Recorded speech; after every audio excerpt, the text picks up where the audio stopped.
ভবিষ্যতে আমার কি আছে, এই ছেলের ভবিষ্যৎ কি আছে, এর দায় কে নেবে? আপনারা নেবেন? এ বাংলাদেশে কি স্বাধীন করতে চায় আমার ছেলে এই অবস্থা হয়েছে। আমার এই একটি ছেলে একটি সন্তান, আর কোনো ছেলে সন্তান নেই। তাও আমি বলেছি কি যে দেশের জন্য বীর ছেলে বীর হবি, কিন্তু তুই যে তোর অধিকার আদায় করে আসবি, তাইতে তোর জীবন যায়, তাতে আমার কোনো সুখ দুঃখ নেই। আর ফিরে আসলে তো বুকে জড়ায় ধরব, এই ছাড়া আমার কোনো নেই। তারপর আমার ছেলে আসছে, ফিরে চোখ গেছে, তাতেও কোনো দোষ নেই। তাদের ভাই বোন কাঁধে কাঁধ মিলে জয় হয়েছে, এটাই তাদের গর্ব। আমি সেইটাই আমি বড় আশা করি, সেটাই আমার বড় ধন্য। প্রাইভেট হাসপাতালেও গেছি, এখান থেকে যাওয়ার পরে তারা বলছে যে তো চোখের ভিতরে গুলি এখনও রয়ে গেছে। এই গুলিটা এখান চোখের ভিতরে ঢুকে ওই হাড়ের কাছাকাছি যে আটকে আছে। এখন হলো চোখের চিকিৎসাটা আগে চলতেছে, গুলি বের করার চিন্তা ভাবনা। ডাক্তার বললো ওটা পরে, ভিতরে রয়ে গেছে না।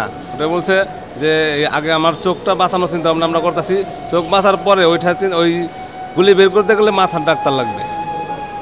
ওনাদের সাথে পরামর্শ নিয়ে তারপরে ওনারা এই অপারেশনটা পরে করবে। যারা আন্দোলনকারী অসুস্থ আছে, মেডিকেলে আছে, এদের খোঁজখবর নিয়ে এদের দায়িত্বটা যদি তারা নিত, তাহলে সবার ভালো হইতো আর কি।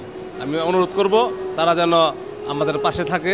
ঢাকা মেডিকেলে ভর্তি ছিল, আমরা ওই পাশে তলাশ করছিলাম। তল্লাশি করার পরে 4 দিন পরে মানে খোঁজে মানে আমরা ঢাকা মেডিকেলে খোঁজ নিই। এই খোঁজ নেওয়ার পরে সেখানে পাই, সেখানে চিকিৎসা হতিল না, কোনো কিছু না। আসে আমি নিচে ফেলানো পাইছি আমার বাচ্চাকে, সেখানে তারপরে আমি ভর্তি করেছি। ভর্তি করার পরে ট্রিটমেন্ট চলেছে। ট্রিটমেন্ট চলার পরে উনি 2টো অপারেশন হয়েছে। হওয়ার পরে এই জায়গায় আমাদের ট্রান্সফার করে দিচ্ছে যে চোখ আমি ফিরে পাইনি, চোখ ড্যামেজ হয়ে গেছে, ইনফেকশন হয়ে গেছে। মানে চোখ এই শুক্রবারে আবার বৃহস্পতিবারে অপারেশন করার কথা বলেছে। বৃহস্পতিবারে চোখ রাখতেও পারে, না রাখতেও পারে। আর ঢাকা মেডিকেলে আমি চিকিৎসা করেছি, আর এই মেডিকেলে সরকারি চলতেছে, সরকারি দিচ্ছে। এখনও আমি এই জায়গায় টাকা পয়সা দিইনি, সরকারি পদ্ধতি চলতেছে। ভবিষ্যতে আমার কি আছে, এই ছেলের ভবিষ্যৎ কি আছে, এর দায় কে নেবে? আপনারা নেবেন? আপনারা জনগণ নেবেন? এই চিকিৎসা তো আমি যেভাবে হোক চলে যাচ্ছে, যে ভবিষ্যৎ তো মাটিই হয়ে গেল। আমার বাচ্চাটা তো জীবন শেষ হয়ে গেল। এই বাংলাদেশে কি স্বাধীন করতে যায়? স্বাধীন ছাড়া কি স্বাধীন করতে যায় আমার ছেলে এই অবস্থা হয়েছে। আমরা কি দোষ করেছি? আমরা গরিব, আমরা অসহায়, আমরা এই পর্যন্ত কিছু পাইনি। এই যে এক মাস 5 দিন আমরা মেডিকেলে, ফ্যামিলি ধরে 6 জন মানুষ আমরা মেডিকেলে, খাওয়া নেই, না নেই, পড়া নেই। এই বাচ্চার পিছনে শুধু হাঁটতেছি, চলতেছি, ফিরতেছি, এই চিন্তায় শেষ হয়ে যাচ্ছি। আমি গার্মেন্টসের শ্রমিকই, আমি গার্মেন্টসে চাকরি করি, আমার চাকরিটাও শেষ। এই ছেলে এই অসুস্থ, আমি কি করে চালাবো? আমি 4টা ভাগ কী করে চালাবো? আমার এই একটি ছেলে একটি সন্তান, আর কোনো ছেলে সন্তান নেই। তাও আমি বলেছি কি যে দেশের জন্য বীর ছেলে বীর হবি, কিন্তু তুই যে তোর অধিকার আদায় করে আসবি, তাইতে তোর জীবন যায়, তাতে আমার কোনো সুখ দুঃখ নেই। আর ফিরে আসলে তো বুকে জড়ায় ধরব, এই ছাড়া আমার কোনো নেই। তারপর আমার ছেলে আসছে, ফিরে চোখ গেছে, তাতেও কোনো দোষ নেই। তাদের ভাই বোন কাঁধে কাঁধ মিলে জয় হয়েছে, এটাই তাদের গর্ব। আমি সেইটাই আমি বড় আশা করি, সেটাই আমার বড় ধন্য।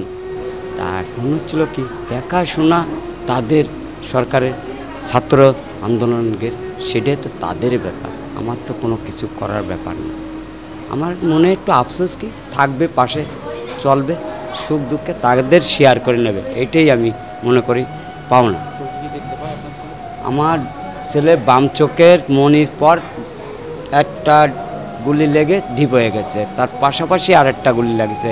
এখন সে দেখতেই পারে না। ডাইন চোখে যেটা লাগেছে সেটা মনে করেন না লাগার মতনই সে দেখতে পারতেছে, কিন্তু গুলি রয়েছে। আমি নিজে হাতে গুলি 8টা বের করছি, তার শরীর থেকে, কপাল থেকে। এখনও আমার কাছে আছে, কিন্তু এখন আমি দেখাতে পারতেছি না। আমার স্থানে রয়ে গেছে বাসাবাড়ি, আমি তো হাসপাতাল। এখনও তার শরীরে চোখের 3টে, হাতে 2টো।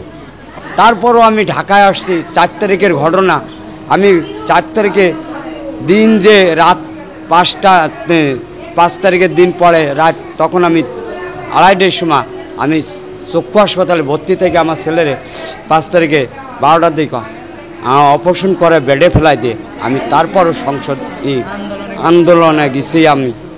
এটা আমার বড় আশা, বড় গর্ব। এটাই তো আমি যে জানি না যে আমি ঢাকায় এসে যে আমি আবার ওই আন্দোলনে, আমি তার ছেলের বদলে আমি তার বাবা গিয়েছি। তা প্রায় 30 থেকে 35,000 টাকা খরচ হয়ে গেছে আমার আসা যা, এই টুকটাক আবিজাবি খরচ টরচ দিয়ে খুব কষ্টে জোগাড় করা ছিল, তাই নিয়ে আমি নিজেই দৌড়াইছি। এই জন্যই তো আমি কোনো কের সাথে কোনো সহযোগিতা কথাবার্তা বলার সুযোগ পাইনি। আগে ছিল আমার ছেলে, যেহেতু আমি পাঠার পর আহত হয়েছে, মৃত্যু হয়ে যেত সেটা হলো আর এক ঘটনা, কিন্তু বেঁচে ফিরে যে এসে আহত হয়েছে সেটা তো আমার কর্তব্য, আগে আমার দৌড়ানো। আমি তো কোয়ানে কি আশায় ওটাই আমার বড় জিনিস, প্রচারটা বড় জিনিস না।